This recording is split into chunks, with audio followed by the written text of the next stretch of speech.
so much. And now we will hear from Gary Heidt. His talk is entitled Two Derriere Garde Approaches to Gertrude Stein's Tender Buttons. He is a theater and music improviser, poet, playwright, essayist, songwriter, and multimedia artist.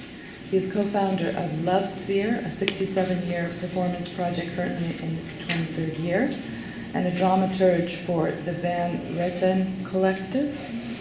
He produced their centennial staging of Tender Buttons at Theatre for the New City in 2014. He directed, co-wrote, and starred in the Objects portion, and the company has performed parts of Stein's Tender Buttons in Europe and many cities in the U.S. Thank you. I'd like to thank Amy Robbins for inviting me here. I work in American literature as a literary agent and as a poet, but have so far lacked the tremendous emotional reserves, courage, and stamina to go the academic route. And I admire you all very much for doing that. When Van Redden Collective set out to stage Gertrude Stein's Tender Buttons, we knew it would be difficult as it has no characters, plot, or actions. Also, some poets at the centennial celebration claimed that it would be impossible to memorize, but the poet Leanne Brown said, "They're doing it right up the street, honey." Actually, we found it was easy to memorize if you set it to music. I rapidly learned that what was being taught was that Tender Buttons should be read as a sound score. To look for meaning in it was to miss the point, to risk ridicule, to be a mystical reactionary. Thus, derriere garde, saying, "I know I'm going about it ass backwards." In his 1989 essay, Professing Stein, Stein Professing, Charles Bernstein writes that Tender Buttons should be read for the pleasure, plenitude, in the immersion in language, where language is not understood as a code for something else or a representation of somewhere else. And Marianne de Koven put it in 1983, "There is no reason to struggle to interpret Tender Buttons because there is no consistent pattern of meaning. We violate the spirit of the work in trying to find one." Well, it is certainly the case in my belief that Stein was foregrounding the words themselves as objects at play, especially in objects. However, in a paper I wrote before our production, which is available on academia.edu and which I hope you might read, I respond that Stein believed that it was impossible to remove meaning from writing. I believe it is impossible to remove meaning from reading as well. And Tender Buttons, we found, when it is read as containing an excess rather than a void of representation, spews forth a multiplicity of contradictory, inadequate, dangerous, and even sleazy meanings. Why turn away? In my paper, I claimed that Bernstein's view was in danger of becoming a prohibitive institutional dogma. I presented a range of sometimes absurd, but I thought illuminating keys to Tender Buttons. In this talk, I'll cut to the chase and talk about Tender Buttons as it relates to denial, the unconscious, and the ongoing lives of those affected by childhood sexual abuse, to see why some might be motivated to deny the meaning layers present. Bernstein introduces his essay with an anecdote in which Foucault says it's boring to discuss sex. Of course, Foucault wrote a 3-volume history of sexuality, so how boring was it really? I think this shows that Bernstein is playing a double game in the essay while tacitly acknowledging that Tender Buttons deals with sex. Stein and her friends seem to have taken it for granted that Tender Buttons, from its title to its contents, dealt with sexual matters. Stein was very much aware that Tender Buttons was scandalous. Her close friend Mabel Dodge strenuously urged her to reconsider publishing the book, and then broke off contact after the book was released, and their friendship never really recovered. Could it be that Stein foregrounds the play of words as objects while playing with the objectification of the subject as her subject in objects? Consider this line, and I quote, "Suppose a man, a realistic expression of resolute reliability, suggests pleasing itself. White, all white, and no head. Does that mean soap?"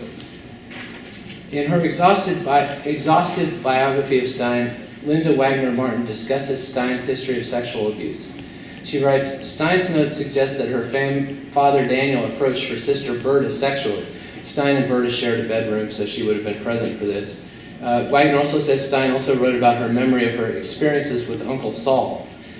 She mentioned, too, another scene like the scene I had with Saul, and from these notes, Wagner concludes that the adult men of the Stein family proposed intimacies with their daughters and nieces. In order to understand why the no-meaning interpretation of Tender Buttons would be so attractive, it is necessary to look at the way denial of child sexual abuse functions in our society. to gloss an argument by Jeffrey Masson. Freud's so-called discovery of the unconscious emerged from his work with hysterics, women whose physical symptoms abated when they articulated memories of childhood sexual abuse. This discovery made him a pariah. In his later paper, Freud denied the sexual abuse really happened and claimed that the hysterics imagined it. This denial allowed his career to flourish. Later, Freud did state that sexual exploitation of children by adults was universal but harmless, a view that has recently been reiterated by Richard Dawkins, for example. A near-complete denial of child sexual abuse persisted into the mid-20th century. While the removal of taboos on discussions of sexuality made it difficult to avoid the reality of childhood sexual abuse, there's still massive denial of the extent and spread of these practices. As a literary agent, I represent Dr. Lori Handrahan, who's an expert on gender and human rights abuses for the UN. Researching human rights abuses in foreign countries brought her a professorship at American University, frequent television appearances, but things changed when she focused on human rights crisis in the US, the sexual abuse of children. Her research reveals an epidemic of child rape in our country such that statistically it's unlikely that any of us do not know a victim. Dr. Handrahan lost her professorship at American University due to controversy resulting from her attempts to save her own daughter from ongoing sexual exploitation. Yet, a president of AU, Dr. Richard Berenson, kept his professorship despite actually being an exploiter of children. Berenson repeatedly contacted a mother operating a daycare whose husband was a police detective who recorded more than 30 hours of his calls. Berenson was recorded asking if she and her husband included their children in sex, offering to procure a child for her to use as a sex slave, describing going to sex slave auctions at Chicago and Detroit, bragging about his abuse of children, his child porn collection, and his 4-year-old girl sex slave. From January to April 1990 alone, he called 10 to 15 other local daycares. The tape calls led to his arrest. Investigators had been trying to identify the caller for a year. The Washington Post reported that the charges were not brought for anything but the child porn collection they found in his president's office at the university overlooking the campus daycare center. And he never spent a day at jail, and kept his professorship, although he was no longer president of the university. Unlike Handrahan, who lost her professorship. In my attempts to find a publisher for Dr. Handrahan's book on the subject of America's child rape crisis, nobody disputed her qualifications or research, but unanimously, and this book was rejected faster than anything I've ever sent out, unanimously claimed that nobody wants to hear about this. In other words, comprehensive universal denial is maintained on behalf of the public by powerful media institutions. Meanwhile, Dr. Handrahan's online essays are getting hundreds and thousands of shares, let alone page views. And consider also the so-called False Memory Foundation, founded to oppose the research of Dr. Jennifer Freyd. Dr. Freyd, a victim of child abuse, has showed that children who are exploited by parents or other people that they depend on to survive frequently suppress memories of the abuse for years, even decades. And the False Memory Foundation was founded by her abusers, also known as her parents, along with the pedophile Ralph Underwager, and their denials, which are not based in research but only by their own claims of authority, continue to be extensively reported as fact by the American media. The explanation that concerns about child sexual abuse are mostly a result of moral panic is reassuring and denial-friendly. However, the facts remain. Europol reports that nearly half the internet servers hosting child sexual abuse websites are located in the United States, and an estimated 50,000 Americans at any given time are online trading images of child sexual abuse. According to The Guardian, Operation Flickr caught more than 5,000 Pentagon employees using child porn on their work computers in 2006. None of these were prosecuted. Handrahan's research shows that many of those arrested for child porn are also engaged in its production. People don't want to talk about it. There are three main forms of denial.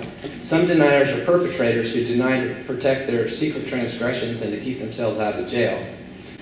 Some are victims who are repressing memories and feel acute distress around the subject and will go to great lengths to avoid reminders, also known as triggers. And some are neither perps nor victims but wish to think only positive thoughts lest they feel compelled to act in some way that would inconvenience them.